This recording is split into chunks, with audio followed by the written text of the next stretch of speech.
بسم اللہ الرحمن الرحیم الحمد للہ وحدہ والصلاة والسلام علی من لا نبی بعدہ اما بعد. معزز و محترم سامعین و ناظرین، السلام علیکم ورحمۃ اللہ وبرکاتہ. اللہ تبارک و تعالیٰ کے فضل و کرم، نبی کریم رؤوف الرحیم صلی اللہ علیہ وسلم کے صدقہ پاک سے ربیع الثانی اور ماہ ربیع الآخر کی آج یہ تیسری نشست اور تیسری محفل ہے، اور آج کا ٹاپک ہمارا ہے یا غوث الاعظم کہنا شرک ہے. یہ کویسچن مارک ہے، سوالیہ نشان ہے، کیونکہ بعض لوگ یہ کہتے ہیں کہ یا غوث اعظم کہنا یہ شرک ہے. یہ بہت بڑا تصرف ہے کہ کسی مسلمان اور کسی مومن کے لیے یہ کہنا کہ وہ مشرک ہے یا شرک کر رہا ہے. اس میں بہت احتیاط کی ضرورت ہے. اب چونکہ بات اس حد تک بڑھ چکی ہے تو اس لیے ہم نے ضروری سمجھا کہ آپ لوگوں کو یہ بات واضح کر دیں کہ ہر چیز کو شرک کے کھاتے میں نہیں ڈالنا چاہیے. تو پہلے شرک کی ڈیفینیشن اور شرک کی تعریف سمجھیں. قبل اس کے کہ ہم شرک کی تعریف اور ڈیفینیشن آپ کو بتائیں، پہلے یہ سمجھ لیں کہ یا غوث الاعظم المدد، یا المدد یا غوث الاعظم، یا غوث اعظم دستگیر، یا شیخ عبد القادر جیلانی شیء للہ، ان تمام کلمات کو شرک کے کھاتے میں نہیں ڈالنا چاہیے. یا غوث المدد، یا غوث اعظم المدد، یا رسول اللہ، یا علی، یہ تمام چیزیں استمداد کے زمرے میں آتی ہیں، یعنی مدد طلب کرنے کے زمرے میں، یعنی مدد طلب کی جاتی ہے تو اسے ہم استمداد کہتے ہیں. استمداد یہ شرک کیسے ہو سکتا ہے؟ اب آپ دیکھیں کہ شرک کس میں ہوتا ہے. شرک یا تو اللہ کی الوہیت میں یا اللہ سبحانہ و تعالیٰ کی ربوبیت میں. پہلے تو وہ لوگ جو لوگوں کو یہ کہہ کر گمراہ کرتے ہیں، سب سے پہلے ہمیں شرک کی ڈیفینیشن اور تعریف بتائیں. دوسرا پھر یہ شرک کون سا ہے، الوہیت کا یا ربوبیت کا؟ چونکہ ہماری گفتگو مختصر ہے اس لیے ہم زیادہ طویل گفتگو نہیں کر سکتے، لیکن آپ ہمیں یہ بتا دیں جو بھی آپ لوگوں سے یہ کہے کہ یا غوث المدد کہنا شرک ہے تو ان سے کہیں کہ کاغذ پر آپ ہمیں شرک کی تعریف اور ڈیفینیشن لکھ کر دے دیں، وہ ہم ابھی آپ کے گوش گزار کرتے ہیں. لیکن الوہیت کا مطلب کیا ہے اس کو سمجھنا چاہیے. وہ اللہ کی وہ صفات ہیں جو صرف اللہ میں پائی جاتی ہیں. اللہ کے علاوہ ان صفات الوہیت میں سے کوئی ایک صفت بھی اللہ کے علاوہ کسی اور کے اندر ماننا یہ شرک ہے. اب وہ کیا ہے؟ سب سے پہلی چیز ہے وہ ہے واجب الوجود، واجب الوجود، اور دوسرا ہے مستحق عبادت ہونا. اب آپ بتائیں کہ یا غوث اعظم میں یہ واجب الوجود کہہ کر کیا ہم غوث اعظم کو واجب الوجود کہہ رہے ہیں؟ نہیں. کیا ہم ان کو مستحق عبادت کہہ رہے ہیں؟ نہیں. اگر استمداد کو بھی آپ صفات الوہیہ کے اندر شامل کر کے اور اس کو آپ یہ کہہ دیں کہ یہ شرک ہے تو بدر کے میدان میں فرشتے اللہ سبحانہ و تعالیٰ نے اتارے تو انہوں نے مسلمانوں کی اور رسول اللہ صلی اللہ علیہ وسلم کی مدد کی یا نہیں کی؟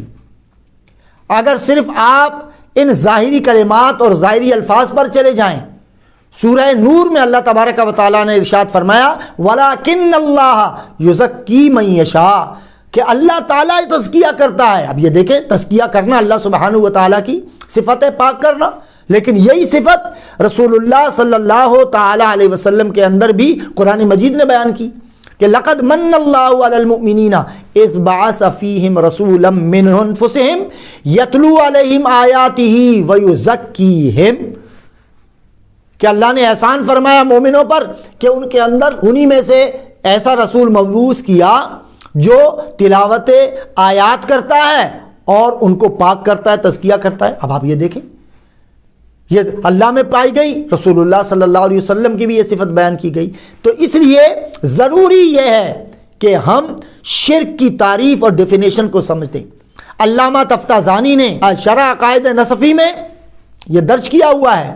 علامہ تفتازانی لکھتے ہیں کہ الاشراک اثبات الشریک فی الہلویت بمعنی واجب الوجود او بمعنی استحقاق العبادت، یعنی شرک اسے کہتے ہیں کہ اللہ تبارک و تعالی کی الوہیت میں کسی اور کو واجب الوجود ماننا اور دوسرا اس کو مستحق عبادت سمجھنا۔ اس کو تھوڑا سا ایکسپینڈ کر دیں، اگر پھیلا دیں تو 4 چیزیں میرے عزیز سامعین، میرے عزیز مسلمانوں، اس کو غور سے سماعت فرمائیں۔ 4 چیزیں اللہ کے علاوہ کسی اور کے اندر یہ صفات نہیں ماننی چاہیے۔ 4 چیزیں یاد رکھ لیں۔ نمبر 1 لائق عبادت ہونا، نمبر 2 قدیم ہونا یعنی ہمیشہ سے ہونا، نمبر 3 واجب الوجود، اور نمبر 4 مستقل بالذات۔ یہ 4 چیزیں کسی اللہ کے علاوہ کسی اور کے اندر نہ مان کر اس کا جتنا اختیار، جتنا علم، جتنی قدرت مانے، یہ شرک نہیں ہوگا، کیونکہ ہم رسول اللہ صلی اللہ علیہ وسلم کو، غوث العظم کو ہم واجب الوجود نہیں مانتے، قدیم نہیں مانتے، مستقل بالذات نہیں مانتے، لائق عبادت نہیں مانتے۔ جب ہم نہیں مانتے تو ہم شرک نہیں کر رہے۔ اب آ جائیے استمداد، یا غوث اعظم المدد، یہ استمداد ہے۔ تو کیا یہ آپ کتب احادیث دیکھ لیں کہ کن چیزوں میں خود صحابہ اکرام رضوان اللہ تعالی علیہم اجمعین رسول اللہ صلی اللہ علیہ وسلم کے پاس آتے تھے۔ خود حضرت ابو ہریرہ رضی اللہ تعالی عنہ، یہ تو صحیح حدیث ہے، حضرت ابو ہریرہ رضی اللہ تعالی عنہ نے نسیان کی شکایت کی، حافظے کی کمزوری کی شکایت کی، تو رسول اللہ صلی اللہ علیہ وسلم سے کہا یا رسول اللہ حافظہ کمزور ہے، آپ مجھے حافظہ دے دیجئے، میرا حافظہ اضافہ کرنے کے لیے کچھ کیجئے۔ تو یہ حضور علیہ الصلوۃ والسلام سے مدد چاہنا ہوا یا نہ ہوا، اور حضور علیہ الصلوۃ والسلام نے ان سے چادر بچھوا کر، خالی چادر ان کے سینے سے لگوا کر انہیں حافظہ مل گیا، اور وہ کہتے ہیں میں کبھی نہیں بھولا۔ اب آپ دیکھیں یہ صحابی ہیں۔ اور پھر یہاں بڑی عجیب سی تفریق اور ڈفرینشیٹ کیا جاتا ہے کہ بھئی ما تحت الاسباب ما فوق الاسباب۔ بھئی یہ شرک کی تعریف میں یہ کہاں ہے کہ ما فوق الاسباب اور ما تحت الاسباب؟ چلیں ما فوق الاسباب یعنی اسباب جس کے لیے اختیار نہ کیے جائیں، جو اسباب بندے کے ہاتھ میں نہ ہو، اس سے اوپر کی کوئی چیز مدد چاہنا۔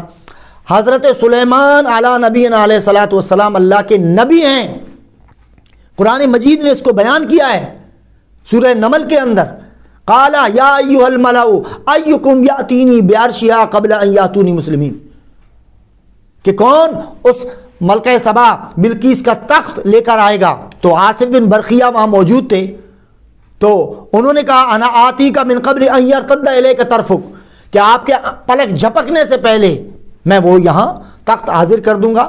تو حضرت سلیمان نے ان سے نہیں کہا اچھا بھائی حاضر کر دو، تو حضرت سلیمان علیہ السلام نبی ہو کر ان سے مدد طلب کر رہے ہیں یا نہیں کر رہے، اور انہوں نے وہ تخت حاضر کیا یا نہیں کیا؟ سینکڑوں میل کے فاصلے پر اتنا بڑا تخت انہوں نے حاضر کر دیا، اور یہ ما فوق الاسباب ہے۔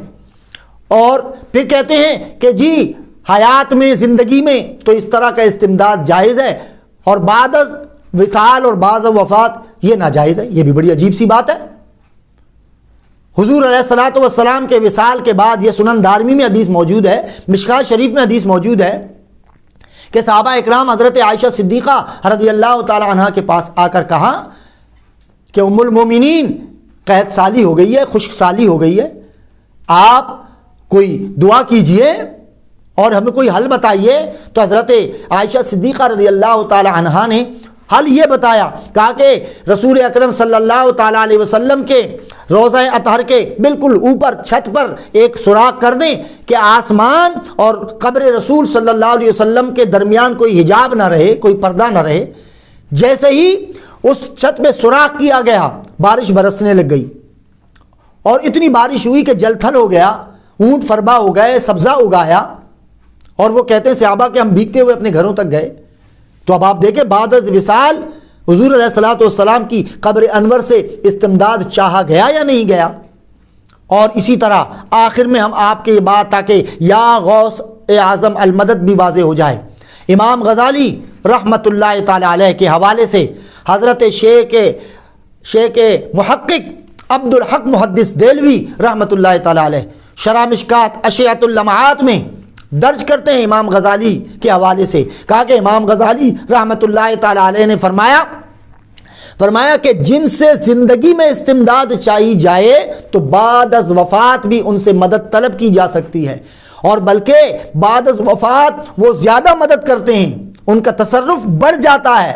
اور کہا کہ بالخصوص انہوں نے 4 بزرگوں کی بات کی اور 4 میں سے 2 کا باقاعدہ نام لیا، اور شیخ محقق عبد الحق محدث دہلوی نے ان 2 بزرگوں کا جو بعد از وصال بلکہ زیادہ تصرف کرتے ہیں۔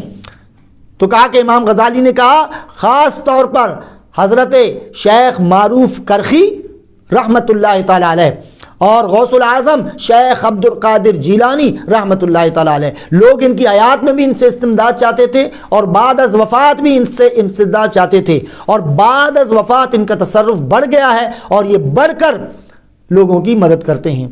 اللہ تبارک و تعالیٰ نے قرآن مجید نے کہا ان اللہ مولاہ وجبریل وصالح المؤمنین، کہا کہ بے شک اللہ بھی مددگار ہے، جبریل امین علیہ السلام یہ بھی مددگار ہیں، اور نیک مومنین وہ بھی مددگار ہیں، وہ بھی مدد کرتے ہیں۔ تو عرض کرنے کا مقصد و مدعا یہ ہے کہ ہر چیز کو شرک کے کھاتے میں نہیں ڈالنا چاہیے۔ اللہ سبحانہ و تعالی ہم سب کے عقائد، فکر، نظریات کو درست فرمائے اور اولیاء، انبیاء، صحابہ، اہل بیت اطہار رضوان اللہ تعالی علیہم اجمعین کا ادب و احترام کرنے کی توفیق عطا فرمائے۔ والسلام علیکم ورحمۃ اللہ وبرکاتہ۔